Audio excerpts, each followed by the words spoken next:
Welcome back to Mom is Exposed. I'm May. I'm Lex. And let's get into it. It's been so long. I know. It's been like a month. I went through surgery and I had COVID, me and my baby.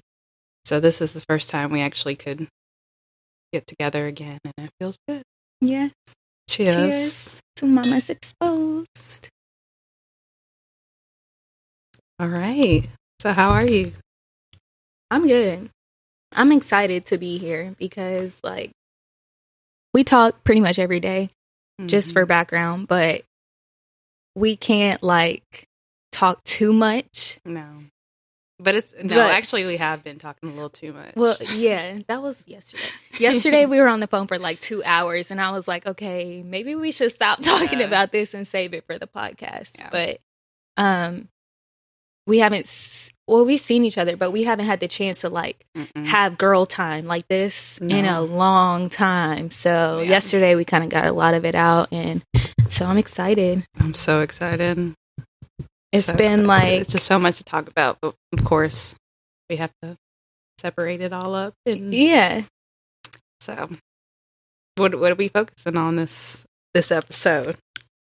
Yes. Today's topic is about the conversation we had yesterday, because we were just talking, not even about the podcast. Yeah. We were just catching up and venting, and it brought on some really good topics, some that we already had written down, and some were new. Yep. But I think the one we're going to talk about today is one that we already had written down, but we kind of emphasized it yesterday. There's some emotions flowing right now in this specific topic. So I don't want to generalize it. I don't know how to just say this is the topic for this episode, but we're going to talk about how we were raised, things we learned from our parents, our grandparents, survival skills, the way we think based on, where we come from, and what we took from that now as adults, and what we want to change, what we want to keep the same, what we want to do better for our kids. Right. So, yeah. That was a long explanation, but I'm really passionate about this topic. Yeah. So it stemmed from, and we didn't really like the question itself. It was basically, how were your parents role models to you? And I feel like role models isn't the greatest word. And just in general for parents, not just our parents specifically, but for parents, I just, it's every parent's different. You learn from them, whether it's something you agree with or don't agree with. There's always a lesson in it. And of course, it's a different time frame than what we're in now. So we need to keep that in mind, because we don't want to bash our parents by any means. But we also want to just shed light on what we've learned, what we don't agree with, what we want to do better for our children. And, just have a healthy discussion, because like she said, we had a 2-hour conversation and we were just passionate, because we are parents and we have goals, and we see things differently. Right. Very differently. And just mom and dad, Roger, Janet. Oh, Robert. I'm Roger. I'm my brother is Roger. My bad. It's my okay. bad. Cut it's that. Okay. Mom and dads. Shout out to Roger, my brother, and my parents. And Rojito. Christina and Aaron, too. Shout out to y'all. You guys we were raised very different. Yeah.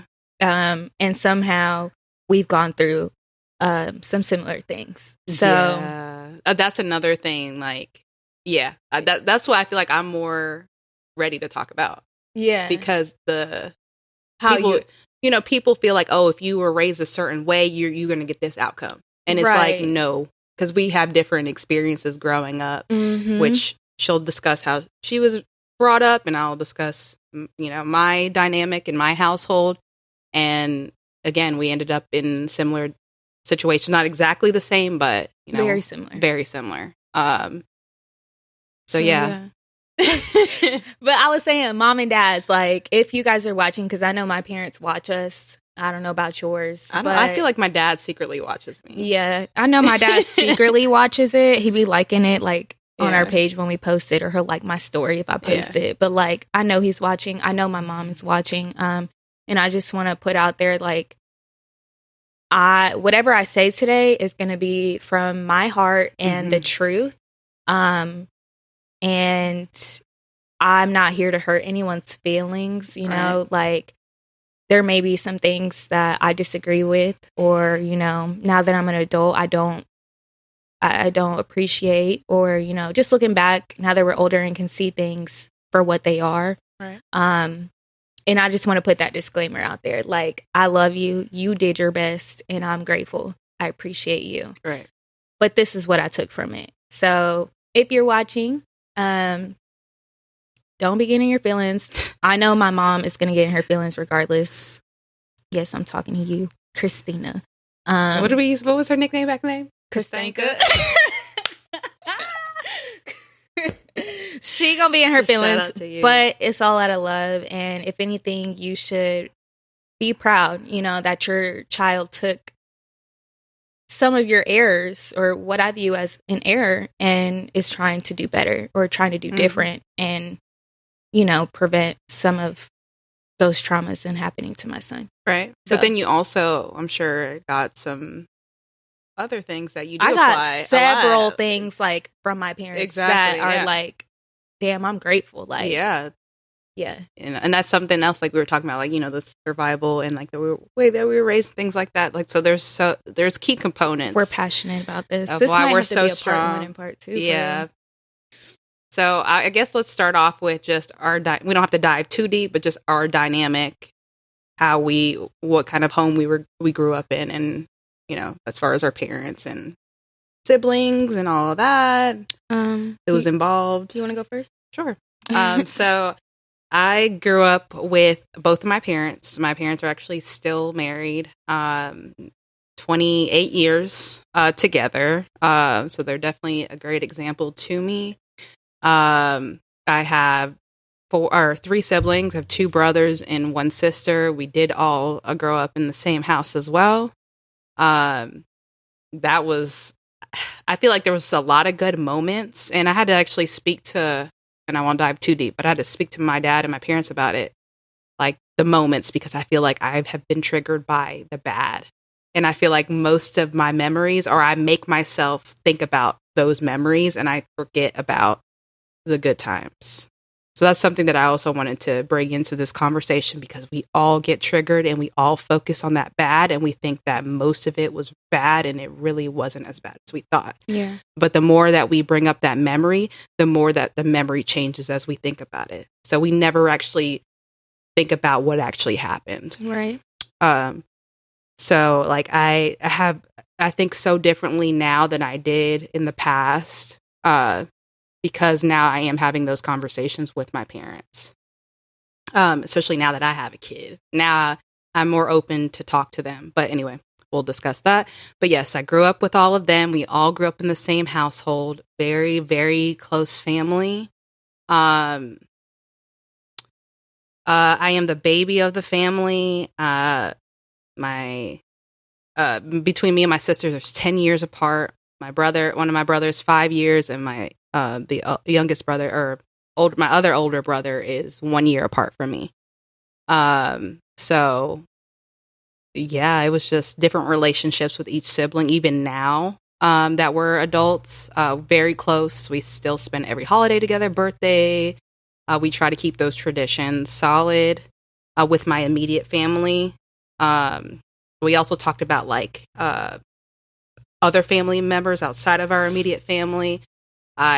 There were times where, especially my mom's side of the family, I would say I remember more memories with them. They live in New York. Once we moved to North Carolina, it was just kind of like once we could visit or when they can visit us. So it wasn't that much of communication on either side during those times. So I would say that it's not a close dynamic compared to like my immediate family. Like I'm not going to get a birthday call, or we may not see each other every holiday. The love is still there because they're family, but it's not. I'm not close to them or my child either. My dad's family is in Colombia, and I don't have South America. Yeah, South America. Thank you. I have no communication with them, but my dad does, of course.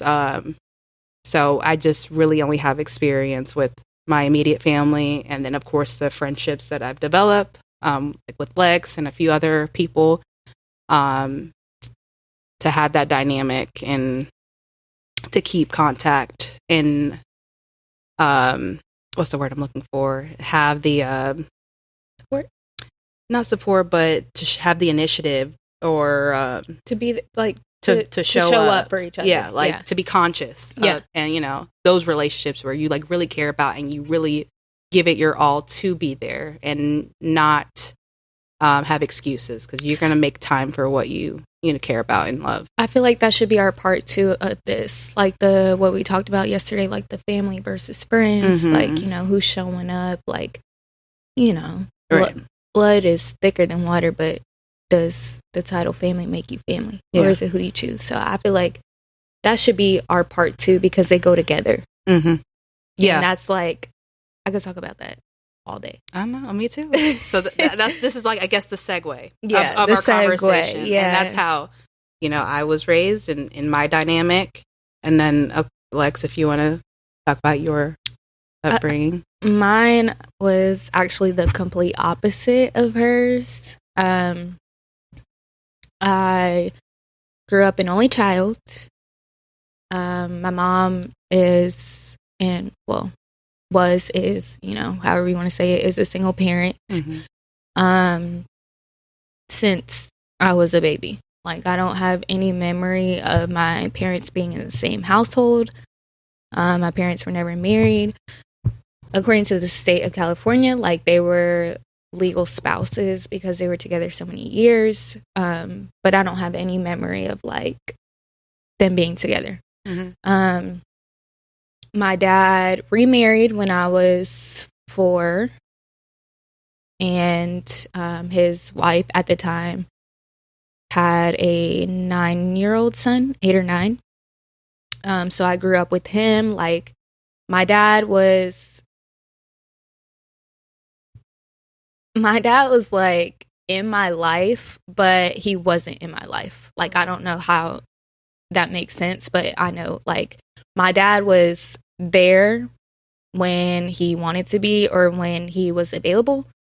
But he wasn't like an active and involved parent. Like, I remember him coming to like one of my track meets. I used to run track in elementary school. Like, vividly remember the one track meet that he went to, but like, I don't know if he like he never really showed up for me like that for stuff like that. But like, I would visit him at one point, like every other weekend. They lived about 30 minutes away from us. I would go there every other weekend, and then that was pretty much it. They moved to Texas when I was 5 or 6, maybe 7, like really, really young. So backtracking, like my stepbrother, I still consider him my brother. Like, I don't see him as anything different than family. Like, I don't see him as step. That's my blood. Like, he's not my blood, but he's my blood. Like, when people ask me how many siblings I have, I count him, because we grew up together. Like, I was 4 years old when we met, and now I'm 26. So, like, our parents were married up until I was like 13. So I spent like a lot of my childhood, like whenever I go see my dad, like I would be with my brother. So yeah, once they moved to Texas, I saw my dad on the occasions, like the holidays. Like, you got to go to your dad's for Christmas, or you got to go to your dad's for Thanksgiving. Like, it was that type of thing. Or it's summertime, you got to go for 2 weeks. Mm-hmm. Like, it was that type of thing. Was that like arranged like within court, or that was something that was arranged with your parents? It was just with my parents. Like, my dad, like, I I'm not going to speak specifics because that's another thing, like, I'll get into later. But, like, there's a lot that I don't know still to this day. But from what I believe, it was just arranged between them. My dad wasn't like a I'm ghosting you type of dad. Mm-hmm. He just wasn't a consistent dad. Right. Like, and that's why I feel like he was in my life, but he wasn't. Yeah. Like, he was there and I'll be around him, but it wasn't enough. Yeah. Like, it was like, and then in those moments when I would be around him, like, he would be on his phone or working. Just background, like, my dad's a serial entrepreneur. Like, he does not, I've never seen my dad punch a clock a day in my life. He's constantly on the phone. Yeah. And, like, we could be together all day long, but the amount of time where I had to, like, actually talk to him or, like, him ask me, you know, what's going on? Like, you know, like, that time was limited because he's constantly working. So while I'm around my dad, like, he was never actually, like, a present parent. Yeah. But yeah, I grew up with my mom. I mean, long story. Like, it's not short no more, but like, I grew up with my mom. My mom, like, did everything in her power to give me everything that I wanted.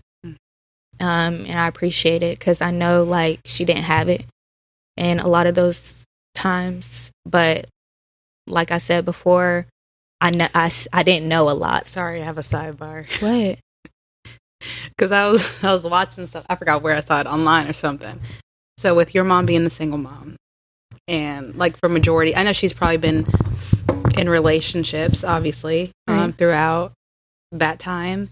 But did you ever have, like, an uncle, like, somebody that she's like, this is your new uncle. This is my friend, and he made Christmas happen, or he made a birthday happen.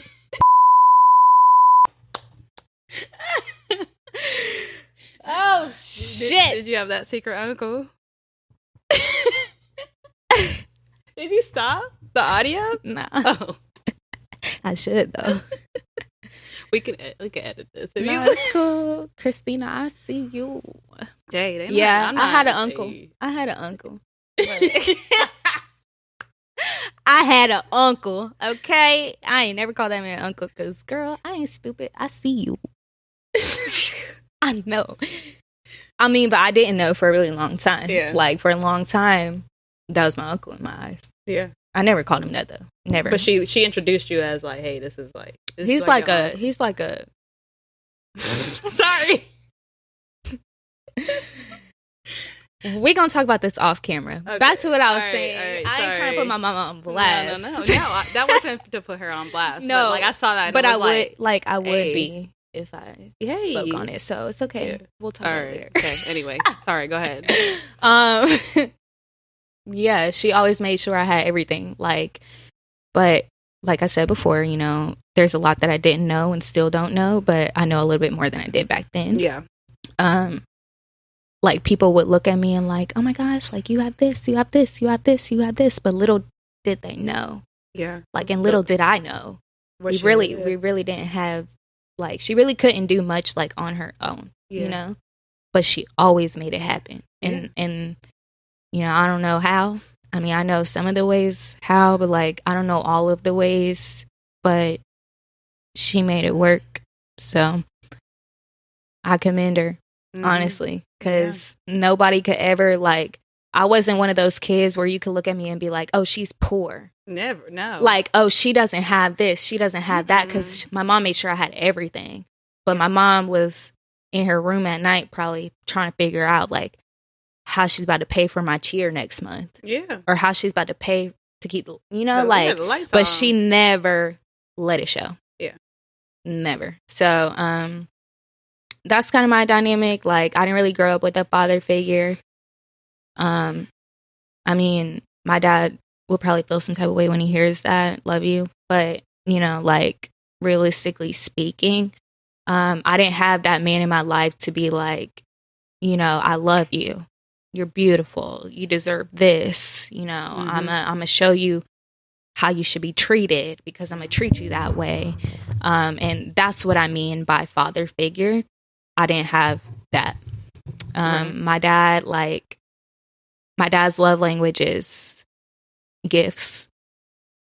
And I think that's why right now, or just growing up, like, I like gifts, but they're not enough for me. And they don't really faze me too much because, like, my dad, he wouldn't be present, but he would buy me things. Like, my dad would always buy me things or whatever. My dad never said no. Like, he would buy me whatever I wanted. He would take us to the club. Like, we've been going to the club since we've been in VIP in 17 clubs in Miami since we were 17 years old. Like, and it's 21 and up over there. Yeah, like, we'd be out till 4 or 5 in the morning with fucking DJs pouring fucking Ciroc, like, alcohol in my mouth in front of my dad. Like, but he made sure, like, we were, like, it, like, taken care of. Yeah. Like, he had his, like, friends, like, watching. Because I remember, like, one time, like, I was dancing and, like, someone tried to come behind me and, like, literally his friend snatched him away from me. Yeah. So, like, it was, like, not like, okay, we could do whatever the hell we want, but it was, you know, we want you to have fun, but we're going to take care of you while you have fun. Like, I'm going to have eyes on you. Yeah, but he would do that all the time. Like, drop whatever for us to get in, have a good time. Like, you remember the yacht party? Like, we were on a yacht with Odell Beckham before anybody knew who Odell Beckham was. Like, I didn't even know. We're in his face talking to him. Like, we didn't even know that was him. Yeah. Like, my dad makes sure, like, I know what's out there. Like, he buys me things. He'll take me places. He'll give me those experiences. Mm-hmm. And I love that.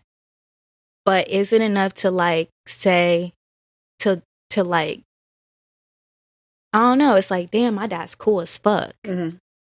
Like, but now that I'm older, I value the other side, the side where it's like, you know, I showed you the way. Yeah. I showed you how you should be treated. Mm-hmm. I showed up for you every time I was at your cheer competitions. Like, they, like, you know, and as I got older, he got better. Yeah. You know, I think once Aubrey was born, I have a 7-year-old sister as well. And she was born when I was in college. So we are 19 years apart. But I think that once she was born, he started to realize what he needed to do to be a dad. And while I might get jealous sometimes because I see how he shows up for her, I'm proud of him for the switch finally, like, you know, this is what I need to do for my kids. I need to show up in this way, you know. And of course he shows up for her more because she's 7. Like, they live down the street from each other. Like, and he's older. He's more mature. Yeah. Like, well, he's like settling trying down. To settle down. He's thinking about what I need to leave for my kids, like stuff like that. So, I'm closer to my dad now, for sure, than I was back then. But that's kind of my, you know, dynamic. Oh yeah, and I forgot to mention, my mom is a stay-at-home mom. She's never worked a day in her life. So my dad pretty much is very, like, old school, like, what's the word I'm looking for? Not old school, but traditional way of, you know, the man taking care of everything, the woman taking care of the house and the kids. And for the longest time, I felt like, I don't know, even though my dad is a great man, like, if you are going to do that for a man, my dad would be a prime example, and someone that you hold it down for, and, you know, and trust, and you know, that he can take care of everything, and you be able to, you know, not worry about him, like, leaving you with nothing type thing. But I still, like, even, like, seeing other people, like, go through it when I was younger, like, in my mind, I still had that mindset of, like, oh, I cannot be my mom. Like, you know, what if this man, like, leaves me and I have nothing type thing? Even though my dad was, again, like, I never, ever imagined my dad ever doing that. So, like, I still, even though I saw that dynamic, I still fought against it. Like, I was like, I still need to make sure I was all about, just like, I need to make sure I'm good. I need to have my own. I need to have my own. And I missed out on a lot trying to do that with my family. Like even like my nieces and nephew, you know, things going on, or they like wanted to spend time with me. I was like, oh, I got this going on, or I focused on work, or I focused on school, I focused on me. I need to be successful. For the longest time, I didn't even want to have kids because I'm like, oh, I don't need a distraction, or I don't need anything to like hold me down, or I don't want to be a baby mama. I don't want to risk somebody leaving me because of that. So, and then I remember a conversation with my dad, and he was just like, no, like, yeah, you being successful, you making sure that you have what you want is important, but still remember the other importance of life too, which is, you know, we're designed to populate, you know, we're designed to have kids, we're designed to have a companionship, we're designed to, you know, family and legacy and all that. Like, don't lose sight of that too.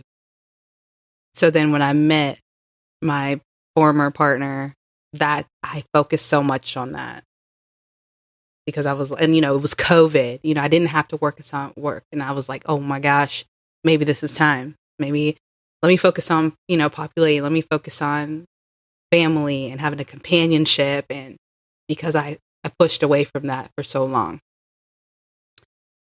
But now that I am a mom, I have so much respect for both dynamics as far as what my mom has done. Because a lot of people feel like, oh, you know, she didn't work. Oh, she's lucky. She didn't work. She didn't do nothing. No, my mom took care of 4 kids. That's not easy. And a husband. Dinner on the table every night. Monday through Friday, we ate. My mom cooked every single day for us. My mom cooked. In that big silver pot. Yeah. Yeah, and then if friends came over, you eating good. Like my mom, at Thanksgiving, I remember for the longest time, like at my house was the house to come over to like eat and all that. Spend the night. Like, you're gonna be taken care of. My mom will take care of you. Mm-hmm. Yeah, she will not ask you to wash a dish. She washed my clothes all of our clothes for the longest. Cleaned our rooms, like cleaned the whole house. I was spoiled. I used to be so jealous. And I took that for granted for the longest. I was like, oh, like I didn't even see the work that it took to do all of that until you have your own home and your own kid. You know, so and that. You need that space. You need to not work when you're doing, especially when you have that many kids. Like you need to be able to, if you're going to really hold it down and be able to do it faithfully and happily, you can't expect a woman to do both. Mm-hmm. I'm sorry. And that's another conversation about femininity and masculinity and the design of us to make it actually work. It takes 2 people. We are not meant to do this alone. That's another. Sorry. That's episode 4. Yeah, but that's my dynamic. And I didn't understand that until now, even though I had it in front of me my whole life. The dynamic and why my parents were together for 28 years. Yeah. You know? But I still steered away from it, and I was still worried about what other people were doing and how other things worked for other people. And I still ended up going my own path and thinking I had all the answers. And I didn't. And I had it in front of me, and I never looked to my parents for guidance, ever. Until now. Now I'm starting to ask my parents questions, really diving deep and really learning about them and their dynamic and why their relationship works. Because they really have a beautiful relationship, even though, again, it's traditional. They're not the richest people in the world, but they're really rich in love and God and that gave me chills. Sorry, no, for real. Like it's so beautiful. It is. Like it is amazing to watch, and it is like, I guess for me, like when she talks about her parents and like what her dad told her and how her dad talks to her and stuff like that, I'm like, damn. Like, I mean, nobody's perfect, but it's like ideal, you know.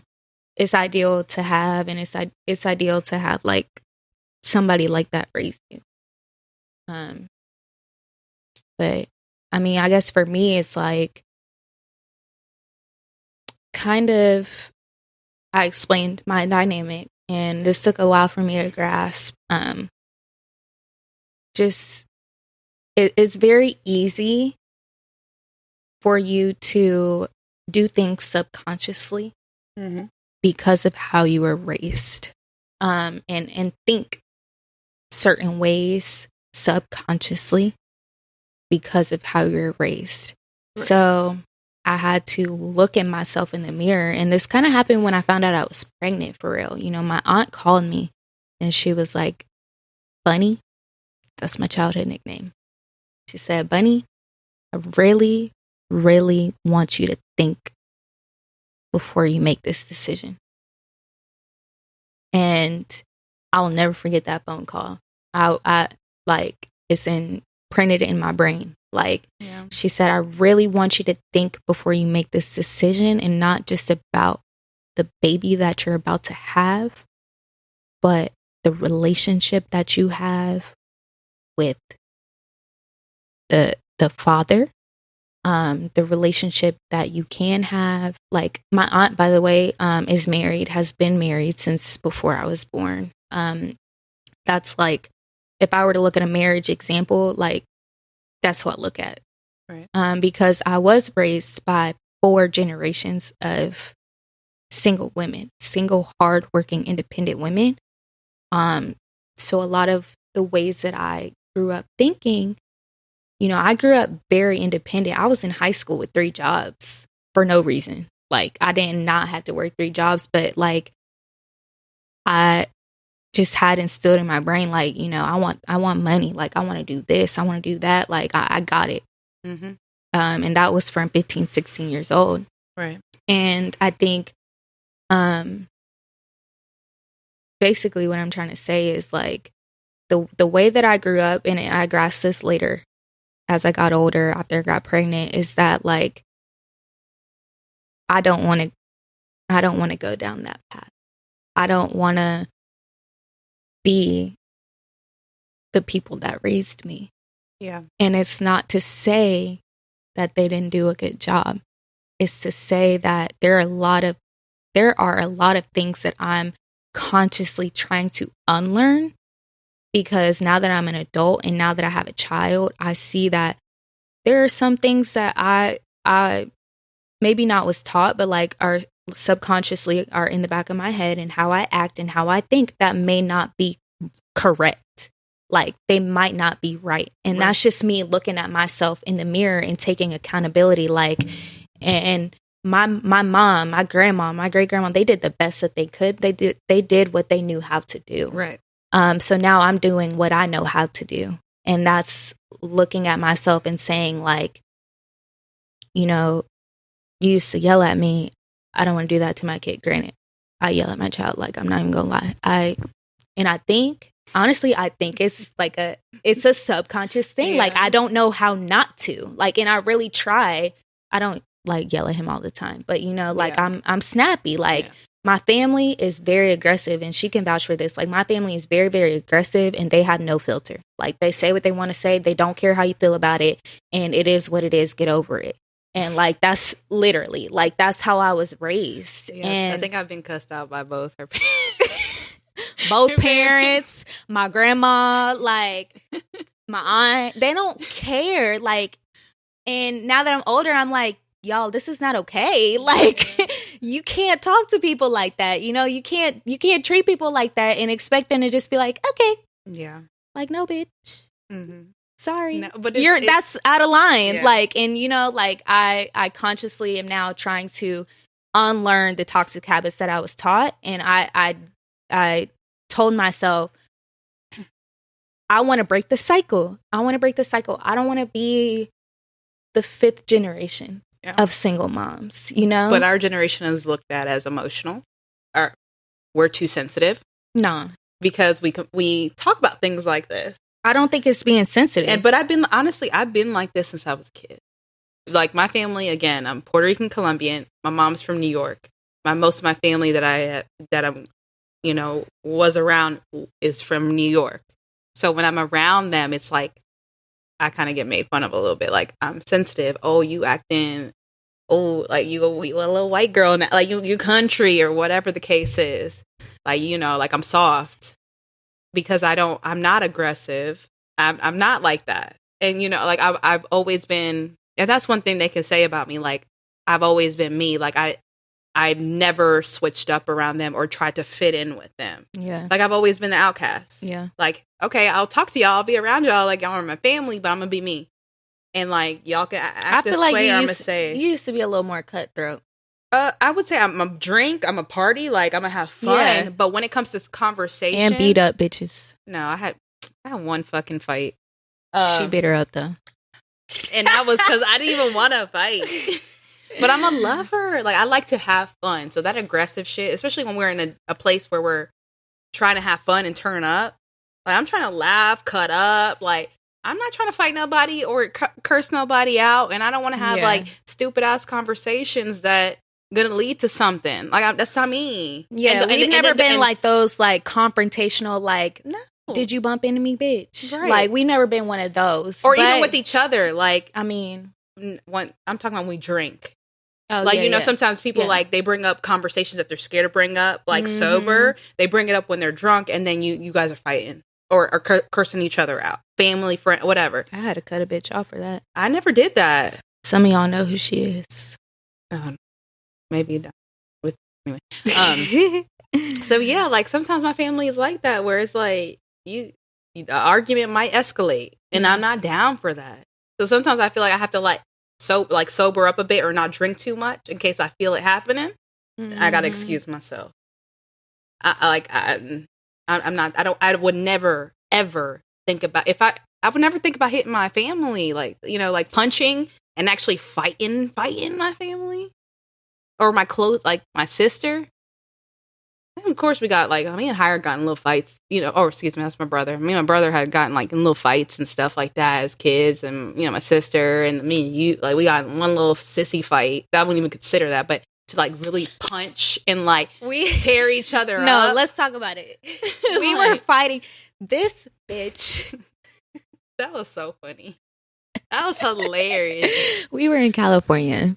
This is how close we are. She visits me back home. Like, she comes with me when I go back home sometimes. But she came with me one year. I think we were like, 16, 15, 16, something like that.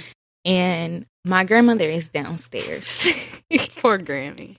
I don't remember what we were mad about, but my grandma, like, was probably rushing us to go somewhere. Before you even tell the story, let's discuss the dynamic and how patient I am with you.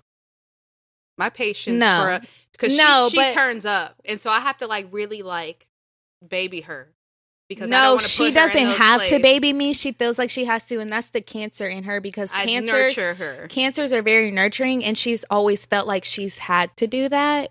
So she's always been like, but that's why we work. I knew her before I even knew my little sister. Before my sister was thought of. Yeah. Like, this was my first sister for real in my eyes. And, like, she always felt like she had to be my big sister. But I feel like it's because she was the baby in her family. Mm-hmm. And all she had was older siblings. Like, I was her first, like... But you were, like, fire, like a baby. And I was like, I'm going to settle. Like, I never wanted to go there with you. I always, like, fused it, or, like... In any situation that we were in, I was always, like, the level out person. I've always been a hothead. You were a hothead. So it's like... And it'd be something simple. It's not like, oh, she takes advantage of me and I'm a simp. No, it's like, okay, we're arguing about something silly, and I'm going to, like, diffuse it and just, like, keep it pushing. Like, let's change the subject. Let's do something different. So, I mean, okay. In this situation, it was like, I don't know what was going on, but I was like... I don't remember why we were arguing, but I'm in the mirror. So, my grandma's bathroom was set up, like, it's, like, one little vanity with one sink and one little mirror. So, I'm in the bathroom brushing my teeth. And this bitch comes in there. She's like, can I do my makeup, or can I do my hair, or some shit? Like, basically, bitch, hurry up and brush your teeth and get out the way. I'm like, bitch, I'm getting ready. Like, in the mirror, there's a mirror somewhere else. Like, if you need for whatever reason, you need to get ready right now. I think we were, like, rushing or something. Like, we that's had to go. Why I feel like, I think we were rushing too. And, like, she did not like that answer. Like, I think we were probably arguing about something before that. Because, and you were being smart as hell, and I probably was in a mood. And she knocked my flat iron or some shit on the ground. I knocked the whole she just counter down. Wiped the counter clean. And I said...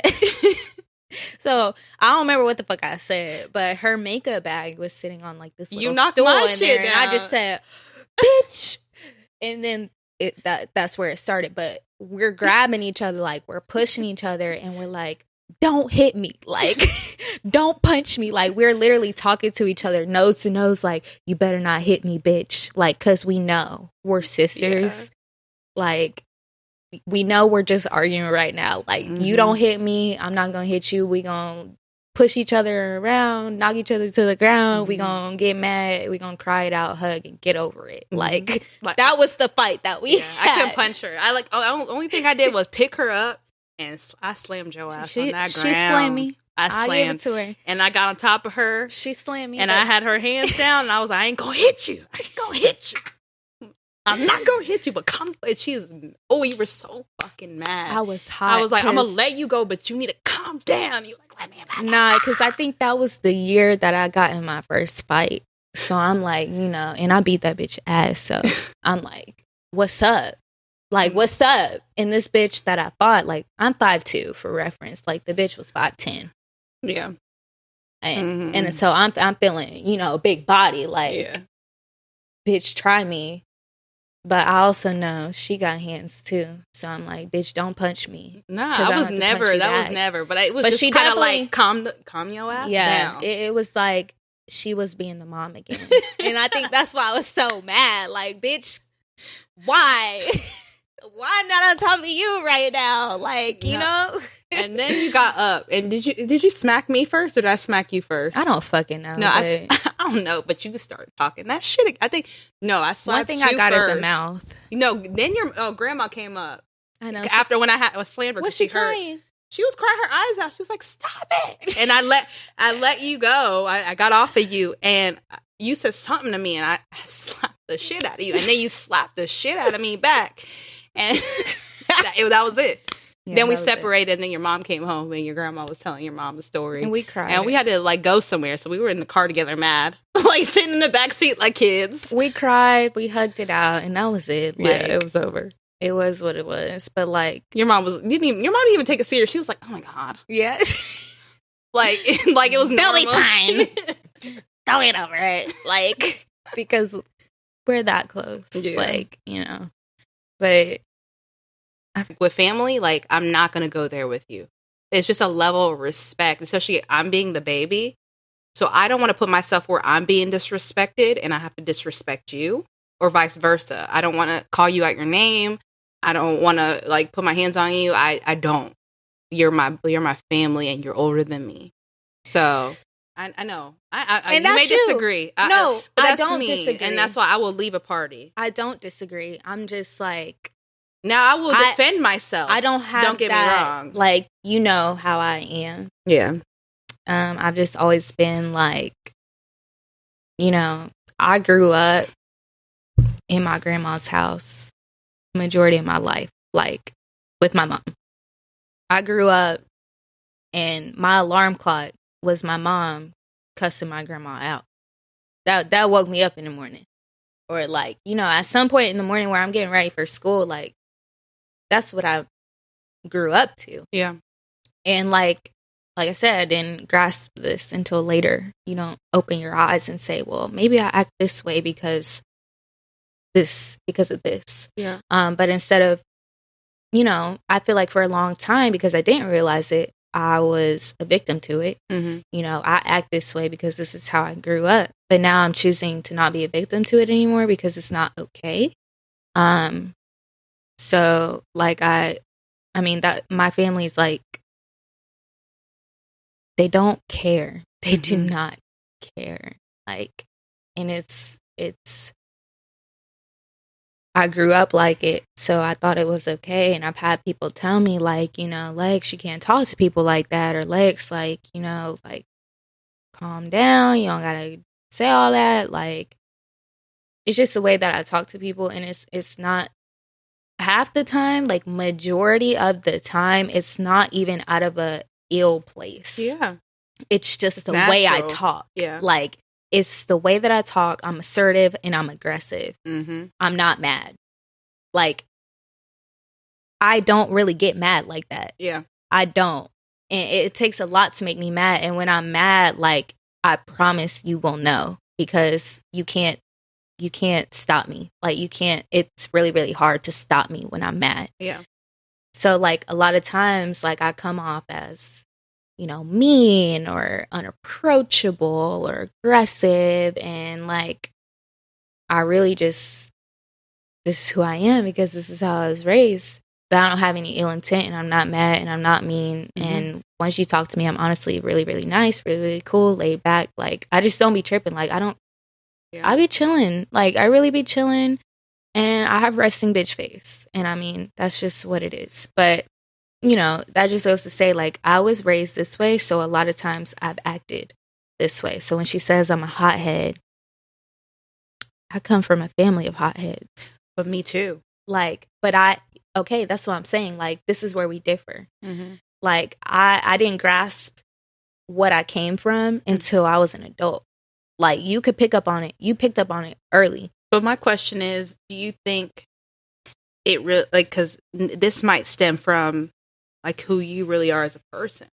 Yeah. Because with us both having that dynamic, again, like, Cali, your family's from Cali, you know. We're Oakland, from the city. You know, like, it's a certain hood, energy. The like, ghetto. This is who I am. This is how I talk, period. I'm from New York, Brooklyn. This is how they talk. This is how I am. Like, yeah, we grew up here.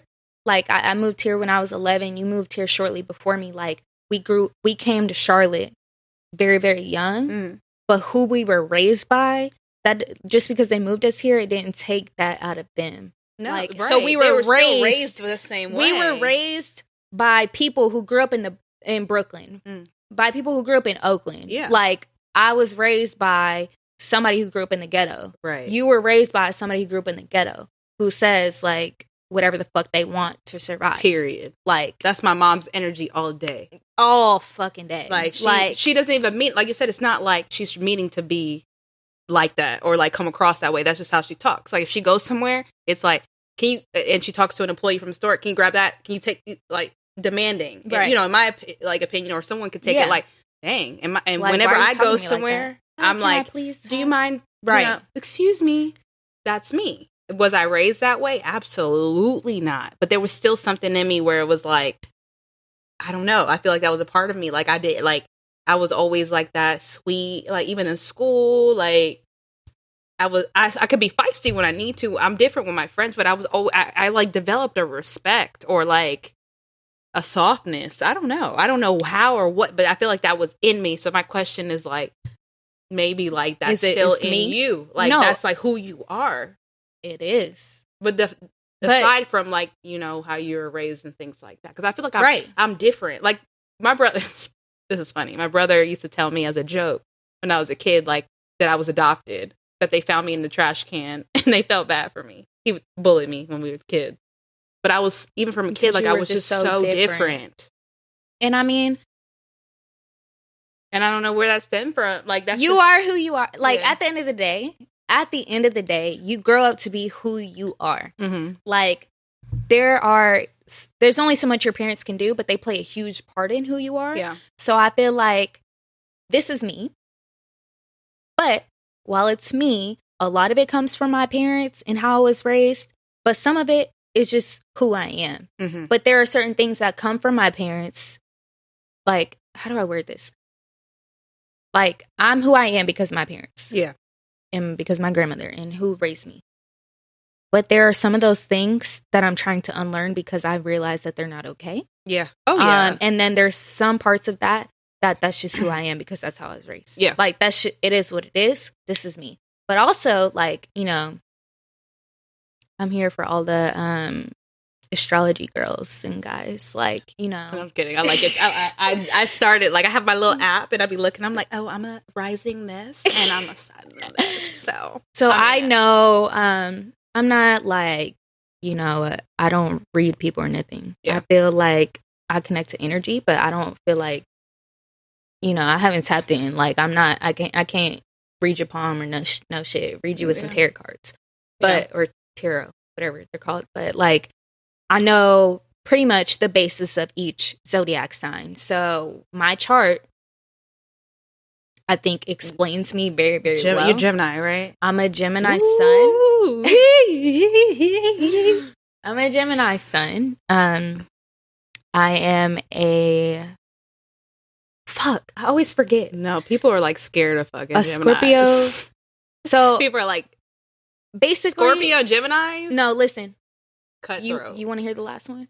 I'm the worst 3 signs of the zodiac sign. So like when people don't like me or think that I'm unapproachable or think that like I'm mean or have something to say about how I am, like I get it. Like I'm not mad at you. I get it, but half the time I don't care. Like, if you don't like me, fine.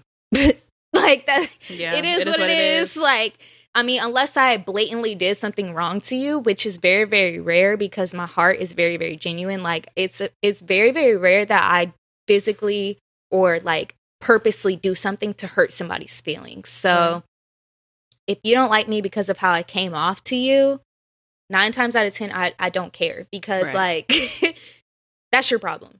Exactly. But unless I genuinely try to like hurt your feelings. But it is explained because I'm the worst 3 signs of the whole zodiac, which is Gemini, Scorpio, and Sagittarius. Oh. Like I got a lump in my throat. I'm a Gemini sun, I'm a Scorpio rising, and I'm a Sagittarius moon. So like that's where you get the resting bitch face. That's where you get the honest and blunt like assertiveness. That's where you get like the I can see both perspectives. I can see from this side. I can see from this side. Like that's where you get the I don't care. That's where you get the like optimism in the Sagittarius, but like I also don't really care that much. Like I'm kind of like floating in the air.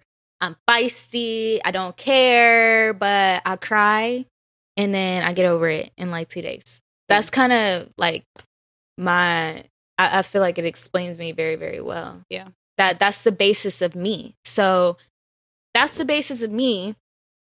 But I was also raised, I got fire in me and I got air in me. Mm-hmm. Fire and air make a fucking explosion. So let's start there.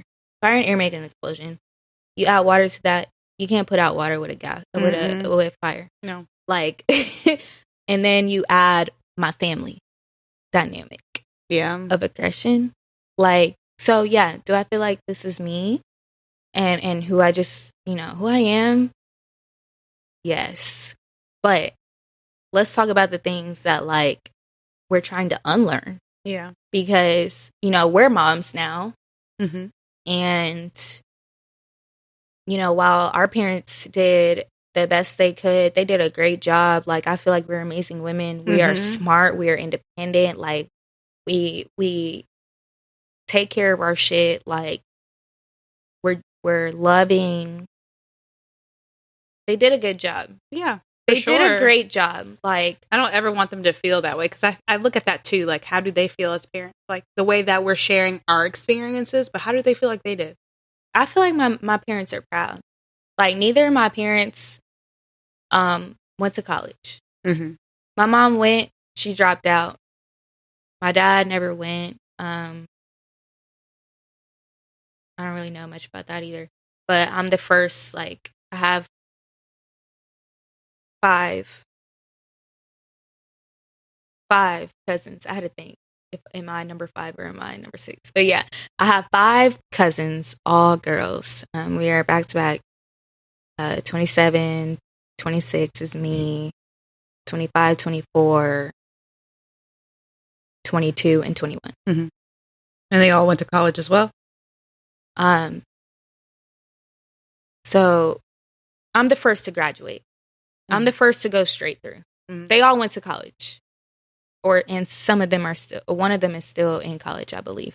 Actually, I think some of them are still in college. Mm-hmm. But I'm the first in my family, to go straight through, straight out of high school, to college and graduate in 4 years. I'm the first. So I think my parents are proud. Like, all my cousins went to college. Some of them took a break. Some of them went back. Some of them didn't. Some went a different route. They went to school somewhere else or like, I think 1, 2, so far 3 of them, I believe, it might be 2. I really don't. I think 3 of them completed college, but it wasn't like a straight path. Yeah. So I think my parents are proud. You know, and my cousins, their lives were a lot different than mine. Mm-hmm. They were better off, you know, financially.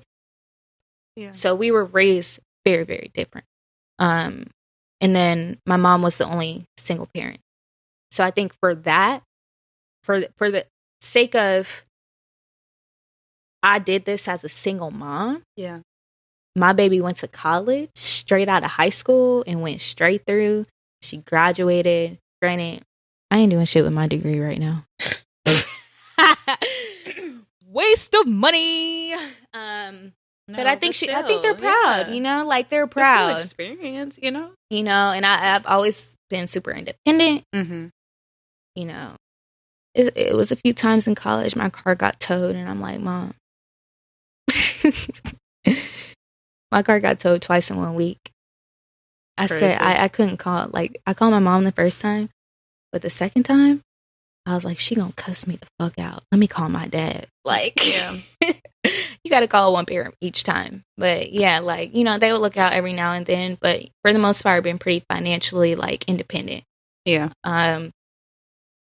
And I don't ever ask them for anything. So I feel like for that, you know, they know that they did a good job, because for you to be able to, and that's the goal in being a parent, you know?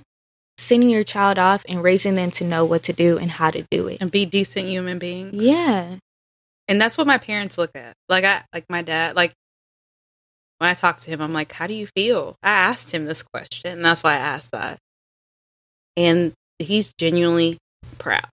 And it's not because of any like accomplishment or our financial status. It's like I raised healthy kids. They're good people. They're good parents. They're not drug. I hate people that do suffer from this. I don't want to throw any shade, but like we're not drug addicts. We're not on the street. We're not doing anything that's like you're doing your immoral. Best. Like we're So you know, they don't have to worry about those type of struggles that unfortunately some parents have to go through. You know, because life is so hard that you end up having to fall into those things. And it's hard to come back from those things, you know. So it's just, you know, we're surviving, and we're doing our best, and we're and in our hearts we're again good people, and we grew up with morals and values. Yeah. And the thing is just honestly, when it as you get older and older and older, the more hard it is to change and be receptive to change. Right. So your grandma, honestly, she's already way past that. It's just like she's gonna go with what she's her norm. I still try, but you know? I know. So, and then even like I think our parents are at that age where it's like depending on the topic. Yeah. They're really going to be closed off. Because they're so many years in where it's like, if it ain't broke, don't fix it. This is what it is. This is how I was raised. This is what I'm used to, and it works, and that's it. But it's not always right. It's not always right, and that's what we're trying to fix. Absolutely, that's what our generation is. That's doing. What our generation is more vocal. We're more. We stand up. Yeah. And we value what's right and not what's normal. Right. Like what's normal, there's no such thing. We challenge it. Yeah, but if you think about it. We have resources to challenge it too. But think about it. This is me getting a little deep. What is the definition? I wouldn't use the word normal. It's a word in our dictionary. It is a word. So somebody created this word and said there's something that's normal and there's something that's not. Who told us? And let's speak on just like our topic right now. Yeah. We're going to speak on our topic. Who said that? And this is just an example. Like, I'm not bashing nobody. Hold on, quick though. It's just everybody has their own normal. I know. Okay. That's my point. Oh, that's your point. Okay. That's literally my point. Like, who said that this one thing is normal? Yeah. And that's what, like, you look at society and they say, oh, this is what's normal. But who said that? I guess it's what's been running, like what's been going on consistently for a long period of time is considered normal. Exactly. Yeah. So like our parents look at what their parents did normal as normal. Yeah. But we're challenging the normal because like I feel like it's just like I used to ask myself this in high school. Like when you would call somebody weird, and I'm guilty. Why are you being weird to me? I use that word every day. I love it. I watch her. Shout out to Mona. Don't call with me Tristan's dad when he be getting an attitude. When he has that one leg up. Stop. When he be getting an attitude, though, I'd be like, why you being weird? Like, you know, I use that word very, very often. But like, I'm speaking like, you know, you used to call somebody weird because they used to run down the hallway with their arms behind their back or some shit. Like, or watch fucking anime or have all black on. I bet you now we look at them dudes and they are probably successful. Yeah, but they're different. My point is what classifies you as weird? It's because you're not normal. You're not my normal, right? But you're normal to your friends. Circle. Yes. Yeah, your circle, you're normal. Yeah, but my circle, you're weird. Right. Like, so if we're dressing a certain way or we're acting a certain way, and another person's doing something different, that is weird. So we decipher that exactly? What's the actual definition? There cannot be a real definition. No. So that's my point. Like, there's no normal. And that's we why add words to the dictionary every year. I know. I forgot what new word was added this year. Fucking Urban Dictionary? Who? Not even Urban, just the actual like Webster's Dictionary. I mean, there's words added every year could literally, that people come up with. We could go all the way back. Like, who created words in general? Like, and why are y'all calling yourselves munches? What? The munch is a word now. Like from the song, like. Bye. Munch. I'm old because people are happy. That. You know what munch is, though, right? No, people are happy. Really. Like, I'm a munch. I love. What the fuck is a munch? Yeah, grow up. And some dudes are like, I'm a munch, happily calling themselves munches. It's giving fruity. It's the girl with the curly hair. Spice. I know. Yeah, Ice Spice. Nobody knows any other word to that song, but. You like a munch. You think we ain't feeling you? That nigga a munch. Tell me another. Give me one line in that song that you know besides that. And she's like, I guarantee you, it's some people out here that know it. But the point is, Anyway, let's wrap it back around. We add words to the dictionary every year. There's no such thing as anything in this world. So while literally everything in this world is made up. Let's make a board, y'all. We gotta have an episode on this for real because this is when, like, you know, I've done some things in my past where my brain goes somewhere else, and we're not gonna speak on what it is. But I've done some things before. Oh yeah, and like I've done it too. Yeah, like where you go to another world and you start thinking about things like the face value of what life is. Yeah. And I know for a fact, like. This has to be a topic for another time because I can talk about this all day too. Just how everything is made up. Yeah, like nothing is real. Anyway, we're in the Matrix. Period. Point blank. Watch. You know what? That's my favorite movie in the whole world. Like, and every time I watch it, I learn something new. Watch 1 through 3, not the newest one because the newest one ain't. It totally goes against what the 1 through 3 is about. I don't watch movies, so I don't know. Watch that. Do your research. Understand that there is many dimensions in this world, and I won't dive deep, but there's many dimensions in this world. We should have a night where we just watch those. Yeah, I watch that movie all the time. I learned so much from that movie. It's real talk. Real talk. Like, please watch it and really watch it and pay attention. And that is real life. What's going on? Whether, again, red pill, blue pill. What do you want? Do you really want to know what's happening in this life? What you're going through? What's really important? What's reality? What's not? Or blue pill? You rather not know and continue to live in this rat race. Oh shit! I gotta watch that. So Yeah, please. Because I'm like, I the had best movie. One of my best friends, I'm going to call him my best friend until I die. He's married with kids now. His wife don't really fuck with me. Oh, but my God. He's my best. Shout out to him. I fucked with him. I really did. Like, I don't really talk to him. I don't really talk to him like that either. He's a good person. He's a good people. So, Sabir, best friend, he told me one day, and it's crazy how some people, like, I'm very, very forgetful, but people will tell you something, and if it sticks with you, I feel like it's valuable. Oh, so I love that. Yeah. So, like, he said this to me one day. He said, you don't have to know everything, or like, stop trying to understand everything. Everything isn't meant to be understood. Mm-hmm. And I never grasped, like, because I'm a control freak. Like, I feel like I need to know what's going on. Like, I need to have a plan. I need to be prepared. Like, I want to understand. Yeah. And he told me that, and I kind of looked at it from, like, it sounds very, very simple, but I looked at it from, like, a broad perspective. Like, Lex, you're a control freak because you feel like you need the answers to everything, and some things are meant to be unknown. Yeah. Some things you literally just don't need to know. Yeah. So that's crazy. Like, when you say red pill or blue pill, like, do you want to know, or would you rather not know and continue to live? And I feel like I would take the red pill. Like, I would want to know because, like, absolutely. I want to know. I want to know. Like, and it's the thing is the reason why we think of it as simple. Yeah.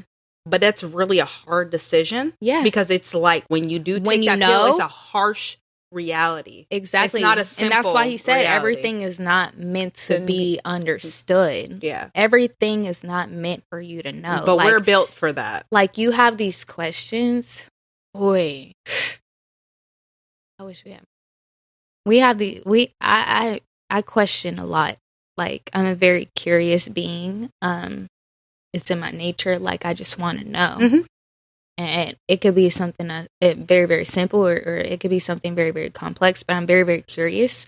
And like, there's a lot of deep questions, like a lot of deep things in life where I can just, like, ask this question, there's no answer. And then I ask another question, there's no answer, no answer, no answer, no answer. And I'm like, well, why the fuck are there no answers? Yeah. Like, because they're used to where it's like they tell you something and it is what it is. It is what it is. And we're in a generation where it's like, nah, this don't make sense. Yeah, like, nah, what? You need to give me more. Yeah, tell me why. Right. Tell me why. What's your reasoning? Give me your logic. Back it up. Where's the hypothesis and the citations? Yeah. Where's the annotated bibliography? Like, what is your tell source? Me why. You know, and to wrap it back together, like, into this, you know, what we're trying to do different, and, like, you know, I feel like our generation, I feel like our parents probably looked at themselves in the mirror before, and I don't want to take that from them because I don't know. Mm-hmm. But I feel like, how many times do you look in the mirror? All the time. Every single day for me. But not even, like, you know, not physically look in the mirror, but, like, look at yourself. Your reflection. And like, say, like, you know, I don't want to take that from my mom, my grandma, and, you know, generations before. But, like, I feel like this generation takes more accountability for their things that are immoral and unethical. But I feel like we do it a little too harshly. I feel like our generation before, they were really light on that. I feel like us, we're heavy. We're real heavy. I don't think it's harsh. I think it's real. But when I say that, it's like, okay, for instance, let me give you an example. Me being a parent. And I'm like, wow, I'm on my phone way too much. Yeah. Damn, like, I'm not spending like any like, we take it hard. Yeah. Every little thing that we are not perfect in, it's like let me speak on me. No, but I feel like a lot of us, like, I'm heavy on that. I felt like that all week. Yeah, it's like, really oh crazy my gosh, am I not that. giving my child time? Yeah. Or I just got home from work and I'm laying on the couch and on my phone instead of sitting down and spending this time. Like, am I a bad mom? Right. You know? What should I be doing? Let me Google, like, what other parents do. But at the same time, when our parents were parents to babies, they did not have the same things that we have today. Right, but there were other distractions. There were. But this generation has seen the most technological change in a lifetime ever. Right. And there's so much information on how this technology affects children. Yeah. So that's why it's like when you do it and you expose them to that, it's like you feel so bad.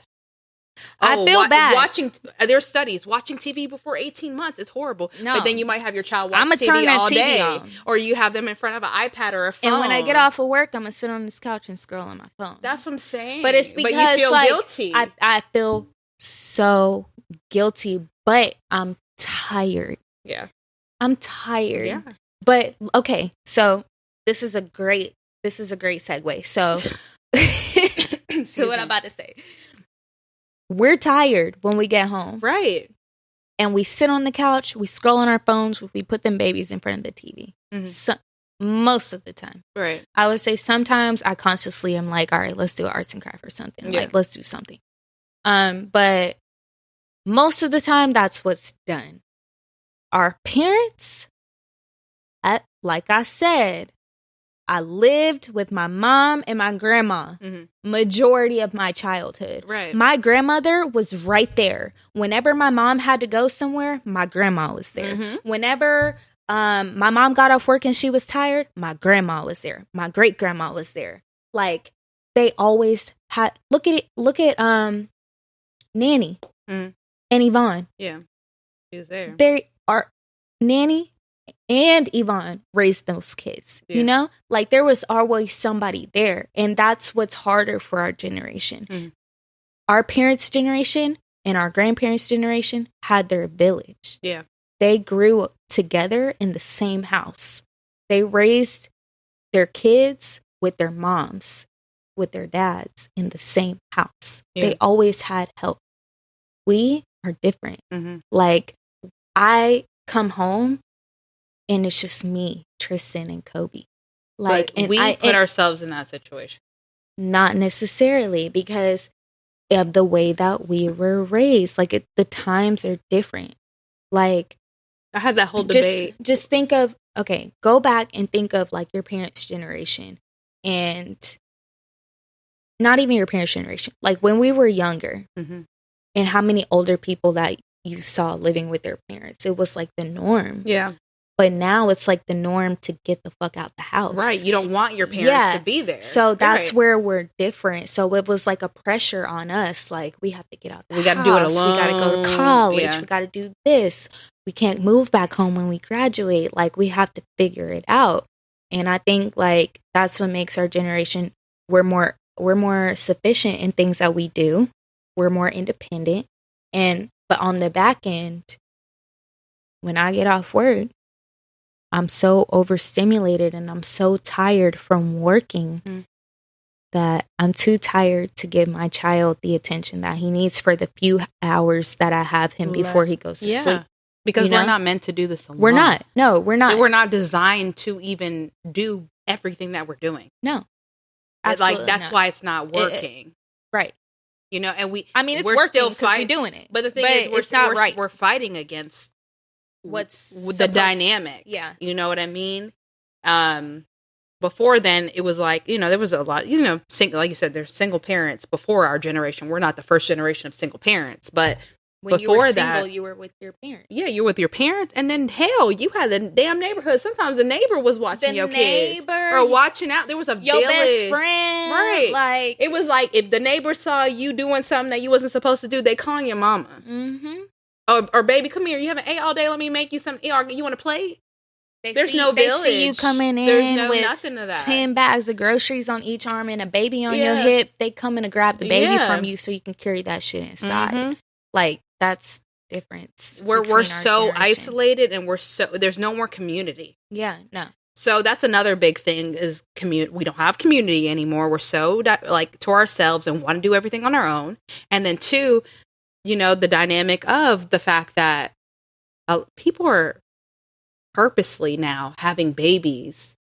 If a dude is fine, like the whole Nick Cannon situation, the fact that he's financially stable, these women are okay conceiving. A woman that has a baby by a man gets into it thinking it's one thing and it's not. And you push that baby out that first week, I know she's hating her decision. Whether it works out, whether you guys are married, whether it's this or that, you look at it from this point of view before you conceive that child, and after you conceive that child, your point of view is different, period. Whether it's good or bad. Like, it is what it is. Because once you conceive that child, it's different. But I'm speaking on, like, if you're having a baby by, let's say, Nick Cannon, you knew that Nick Cannon's goal was to populate this world and does not care about none of that shit. So if you chose to conceive a child by Nick Cannon, do you really care about the presence of the father? At that moment, no. But I'm talking about whenever you actually have the baby. As a woman that conceives, yes, okay. Yes. I can see what you're saying. But that's like when you're in the act of having sex, like, you're like, okay, come at me, daddy. And you don't care in that moment. It's so great. And then you have the baby and it's like, but all right, it's different. Sorry to be that vulgar, but it is what it is. Yeah. But, okay, we got to find a different example because I feel like if we're looking at Nick Cannon, he's on baby number 10. Right. With 8 different baby mamas. You, baby mama number 8, bitch, you knew what was up. But okay. Like, you can't You care about the money. No. That's what I'm saying. You care about the money. You're like, oh, I'm going to be good. Me and my child are going to be good. No. I don't give a fuck about having this kid. No. And then you have this kid and you're like, damn. No. Like, I wish. They don't care. They don't Would care. You? No. Like, I wouldn't, first of all, I would not have no baby by a nigga that has 9 other kids. Even though he's rich. By 8 baby mamas. No, I would not do that because this is exactly my point. And that's where I differ from a lot of people because of how I was raised and what my father gave me in place of X and Y. Like, I will never just solely say, you have money, let me have your baby. Because money, especially now that I'm a mom, I see that money is helpful in the times where I'm struggling. Money does not take away from when I get home and I'm too tired to cook dinner. When I get home and I'm too tired to do laundry. I'm too tired to do the dishes. I'm too tired to pick him up. I have to drop him off in the morning. I have to schedule his doctor's appointments. I have to take him to the doctor. I have to take off work to do so, which means I'm losing money. Like, money does not replace the physical labor of being a mom. Right. It does not replace it. So honestly, I would prefer, and this is me because I was raised by a man, or not raised, but you know, like my father is a man who, my father's going to provide for you. Like, he's a provider 100%. He's going to take care of his family. He's going to pay the bills. He's going to make sure you have whatever you want. The answer is never no. Right. He's going to give you the experience. But my father was never present, which means he paid the bills. He took you out of town. He took you to a 5-star restaurant. But you raised that kid by yourself because he was never there. He was never present. So for me, fuck no. I would never value money, somebody having money over somebody that's present. Either you give me both or you give me someone that's present. I value the presence more. And that's because of how I was raised. There's no money in this world. Like, and maybe it's since Aubrey was born, my little sister, like, and I look at the way that he's present for her. Mm-hmm. And I'm like, damn. Me and Aubrey, when Aubrey's old enough to like understand this stuff, we're going to have 2 completely different perspectives of one person. Yeah. Because of the person that he was for her and the person that he was for me. And she's not going to understand what I'm talking about because he was that person for her, you know? And like, I don't know. this is the whole topic, like how you were raised and the type of person that you are and the type of person that you want to receive and the type of person you want to be. Like, money is great. Yeah. I didn't come from money. My dad was it's never no, like yes, yes, yes. But my dad was not present. Yeah. And I think now that I'm older, I value somebody showing up for me. Like, I value, like, so I I don't guess this know. is a segue of, because this is the ultimate question and why we're so passionate, because it comes from our children. So the question is, what do you want for your child? What experiences have you gone through where you're like, from your parents, where you're like, I don't want my child to go through this because you went through this from your parents and you realize how it affected you and you don't want your child to ever feel that way. Also, and that comes from what you're planning to give them so that to prevent them from that, and what you expect, the child's father to do to prevent them from that. Because I feel like a lot of your experiences are stemmed from, your dad, even though your mom also, Yes. because you guys have so much time shared with each other that There were a lot of toxic downs moments. because of that. Even though she did the best that she could and she was there physically providing, but you guys still bumped heads and there was stuff that you don't agree with. So again, let me ask the question again. What don't you want for your child that you went through, and what are you going to do to prevent that, and what do you expect your child's father to do as well? I know, as far as, I guess I'll start with like one parent. So, I don't want to invade my child's privacy. I want to respect my child's privacy, and allow him the space and the confidence to be able to speak to me when he's ready.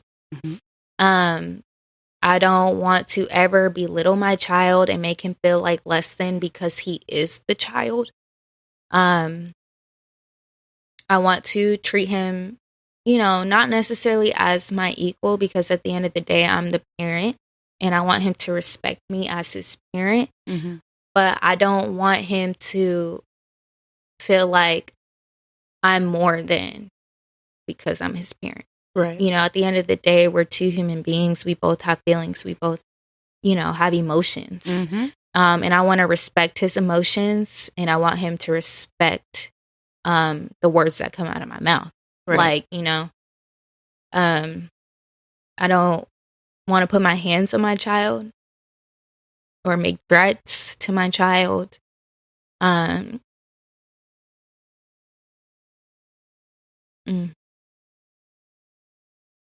Okay. Next is an emotional topic, because it brings you, anytime you are brought back to your to that place and you visualize it, your brain doesn't know the difference of reality and what you're visualizing. Yeah. So your brain is like acting as if it's really there right now. Yeah. So it's normal to feel that way.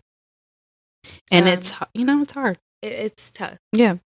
I just want, okay, so for me, I'm big on, and these are my triggers. And I think my biggest triggers are what I don't want for my child. Yeah. And the things that I will not allow somebody to do to my child. Yeah. You cannot pick and choose.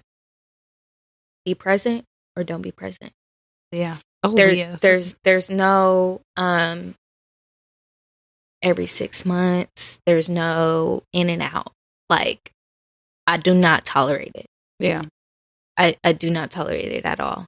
And another thing I don't tolerate is you saying that you're going to do something and not doing it. Yeah. That is one of my biggest fucking triggers. Like, I will explode when it comes to me and when it comes to my baby. Yeah. Like, you're better off not saying nothing at all. Just be quiet. Yeah. That's my thing. Like, just don't say anything at all. I will explode. Just don't fucking do it. So no. If I say I'm going to do it, I'm going to do it. all the time. Yep. For myself and for my baby. Mm-hmm. So far, you said what you don't want, right? We haven't talked about like what we're gonna do. So I'm gonna talk about. Oh, well, yeah, you kind of did. Like yeah, I'm saying, like you know, these are things I don't want for him, so I'm gonna do the opposite. Right. Like you know. For me, I'm big on because I was the kid of I asked questions. Even when I was little, I was like, when my mom told me to do something, I questioned her. I never was like, okay. I was like, why? Mm-hmm. And that's why and I think I talked about this in a previous episode, but my dad was like, you know, when we talked about my situation and going through like my breakup and all of that, he was just, and he would ask me questions that I did not know the answer to. He was like, I'm so surprised in you because when you were a kid, there was nothing that anybody could make you do without you asking why. Like it had to make sense to you. So the fact that you don't know these answers, like you weren't being who you are. Like I switched up in my relationship. I wasn't being me, and I allowed anything to happen without questioning it. Shit. Yeah. Let me come talk to Robert. So I was like, damn, because I was like, my mom would be like, give me your phone. I'm like, why?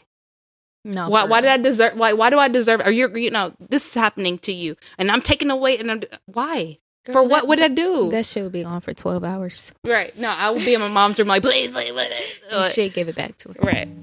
So, you know, with that being said, it's like, I want to be completely transparent with my child.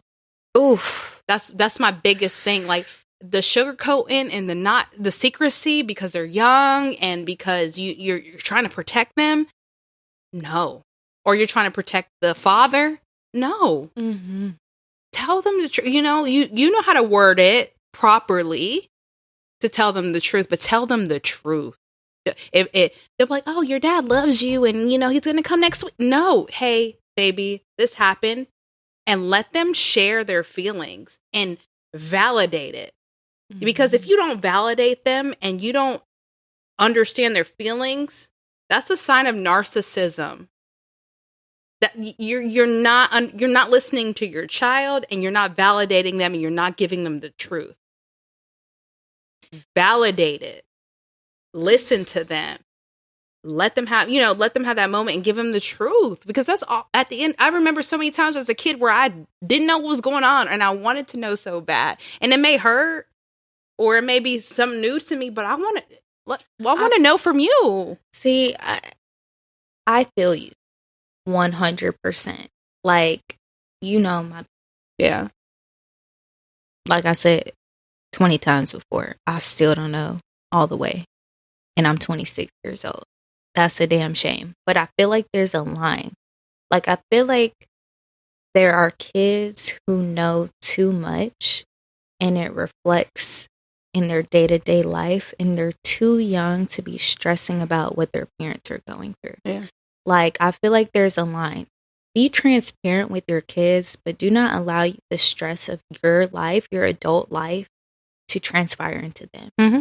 Like, so, yes, not taking away from what you said, I 100% agree, because I think it's a shame that I don't know half the shit that I know. Mm-hmm. And I feel like it's a shame that it's because I said so, or because, like, don't worry about it. It's like taboo in a way. Like, yeah, like, we need to know these things. Like, if somebody were to ask, like, I'm explaining my life and I can't fully explain it because I literally don't know. And that's because my parents either lied to me, didn't tell me the whole truth, or kept it from me. And that transpires into an adult or a teenager who tells half truths, tells white lies without even realizing it, not even trying to, like, lie, but you're just not telling the whole truth. That transpires into someone who has a wall up and doesn't tell everything that's going on in their life. And, like, that was one of the hardest things for me to break down. Me too. And I feel that 100%. So hard. Add that to my list, because I will be 100% transparent with my child. But like I said, before that line. Yeah. I will never allow, like, my kids should not go to school and be able to tell their teachers that my mommy can't pay rent this month. Mm-hmm. You know, some shit like that. Like, I'm stressed because my mommy, she told me she was gonna buy me this, but she told me she needs the money to pay rent. Like, my kids will never, they'll never feel that stress. Yeah. But, like, you know, let me know. Yeah. What's up? Especially as an adult. Like, come on. Yeah. Let's talk about it. And I guess it stems from because I'm asking those questions. Yeah. And I've learned. I sat in my parents' room one night and I just started asking questions. And a part of me, and I hated this, I had a fear. Like, even me being grown, 27 years old, I had a fear to ask my parents these questions. It's simple stuff, you know? And it was like stuff that they've gone through or their experiences. Like, and I've developed such a big respect and understanding based on the responses I got. Because we don't know what our parents gone through. Yeah, we don't. Like the stuff that they told me, I was like, wow. Like, you went through that? And it's like, that's why we need to know these things so that we can be like, okay, now I get it. It'll give you a newfound appreciation for who now it's like, raised you.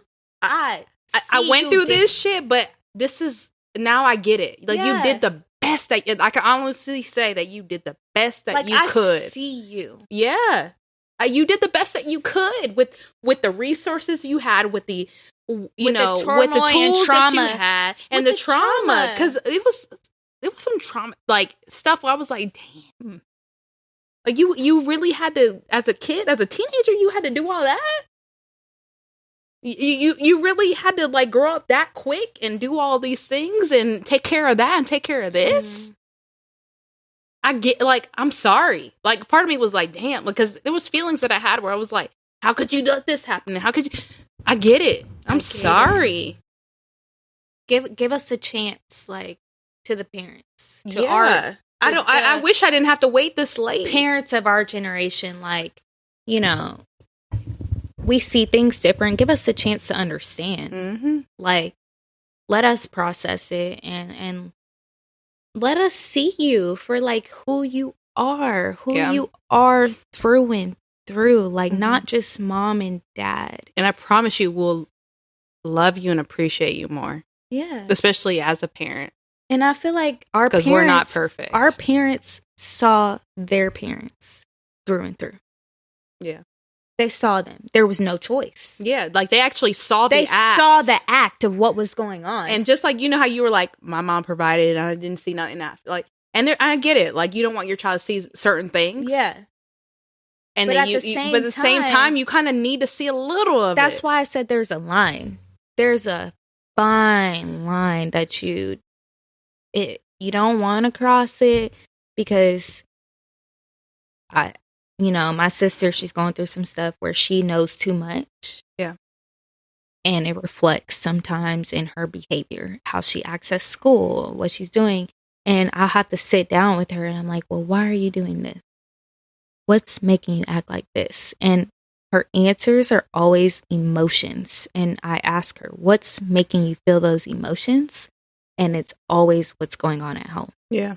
So while I can understand why you don't want, like, your kids to know too much, you gotta show us something, because I feel like our generation is the one where they're like, most of the time, they don't appreciate this, and y'all are so rude, and y'all How much did you hide from us? Like, for me, I feel like I'm living the 5-star life, and I can say, fuck you, mom, like a white kid, you know? Like, because you hid it from me. Like, I don't know what the fuck is going on. And then behind the scenes, you done got a loan, a credit card, or whatever the case is. We got an eviction notice at the door. You grabbed it right before I got off the bus. Like, you know?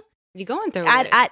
I don't know. So I'm thinking I'm good. Like, this is the life. Yeah. My mom got it. We straight. We got a 2-story. Like, yeah. We got a car. I got a car. Like, we good. Yeah. But, you got to shed some light so that we know, we can understand, and we can appreciate. And regardless of knowing. Like, where I'm at in the unknown kind of gray area, like, I feel like we appreciate it for sure. Yeah. Like, because look at us. Yeah. I'm proud. I honestly, even though, like, it's ups and downs and struggles, but I'm really appreciating the journey. I'm appreciating my struggle because honestly, like, this is where, like, things really start to shine. It's like, I really believe, like, the nitty gritty, like, creates diamonds. Like, this is where, like, I'm cooking. Yeah.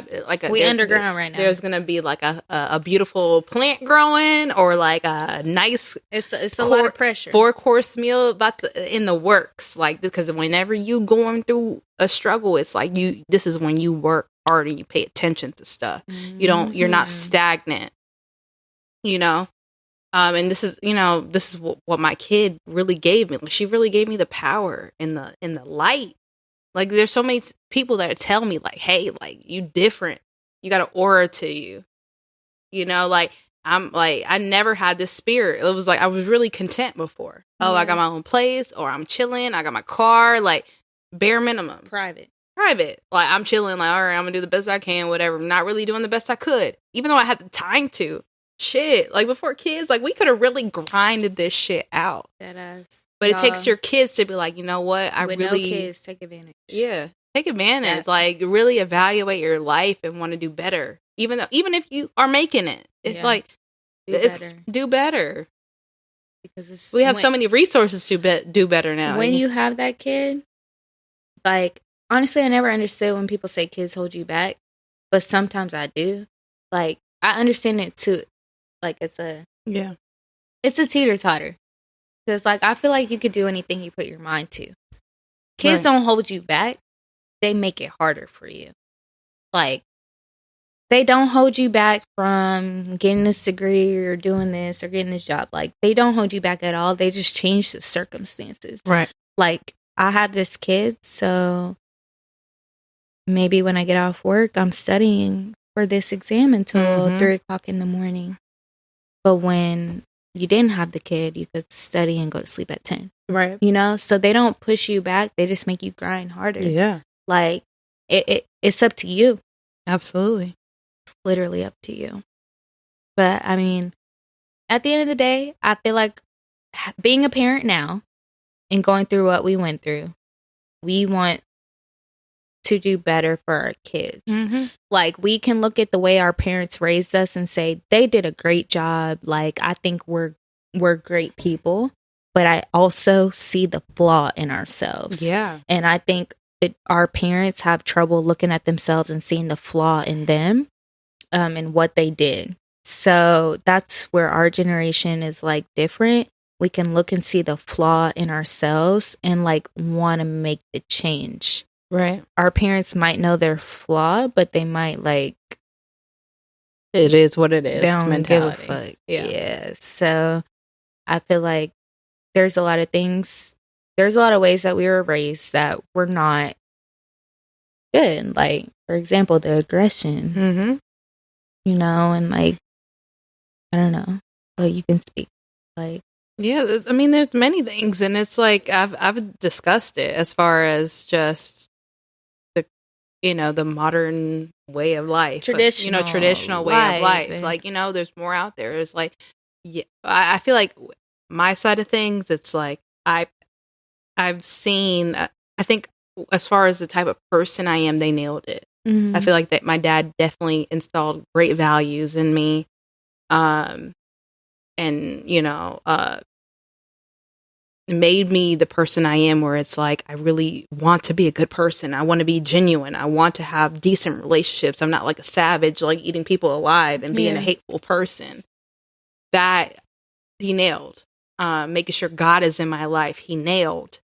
But when it comes to, like, just generational curses and money and just taking out of, that part of it, where it's like, unnecessary stress, right?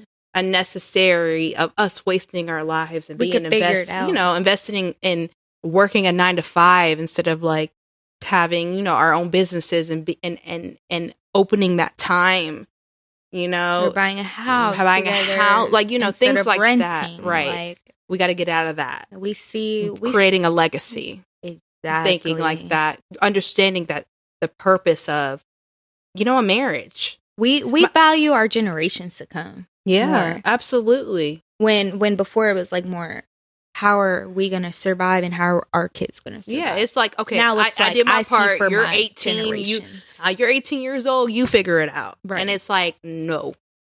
If you look at successful generations, even white people, I even respect like rich white people, Indian culture or other cultures that Asians that they all even set up a marriage for you. Yeah. Before we're like, oh, we should have our own choice. And hold on. We should have our own choice and da-da-da-da-da. I get it. But the reason for that is so that, okay, you know what? I'm going to just say marriage is more than just love. That's all I'm going to say. Marriage is it's more love ain't gonna cut it. It's your vows. Sorry, love is not gonna cut. I understand the concept of an arranged marriage, not saying that I would want one, but I understand why it happens and why there's success in it, and we can dive deep in that in another episode if you'd like, because we have differences. I'm gonna say yeah, and we gonna move on from that because I don't know if I agree with that.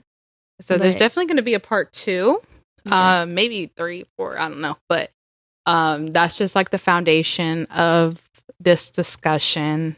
Just to give you an idea of our upbringing, how we feel about, you know, just our parents and some of the stuff that we know that they've gone through, some of the stuff that we've gone through that, you know, affected us, that we still remember, that still triggers us. So we'll dive deep next episode, certain triggers.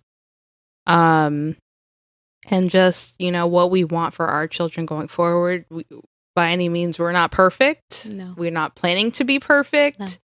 No. But it's just certain things. We're planning to do better. Yeah. Or do different. And just like our parents. Our parents did better, I'm sure. Yeah. Right. You know? Like we're doing our version of better. Our version of better. We have more resources. We have a different way of thinking. Yeah. It's just, you know, we just have a different mentality.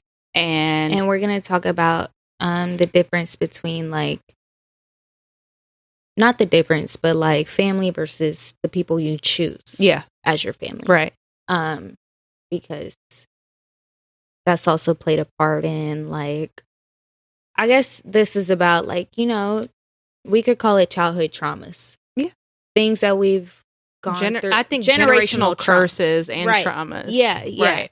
Like, and we'll speak on like, you know, family versus the people you choose and how, you know, everyone's upbringing is different, but this is ours. Yeah. So, yeah. For sure. So, yeah. Thank you so much. Thank you for tuning in. Yes, I know it's been a minute. Again, we're back every week. Contact us. I'm Mentally May on Instagram.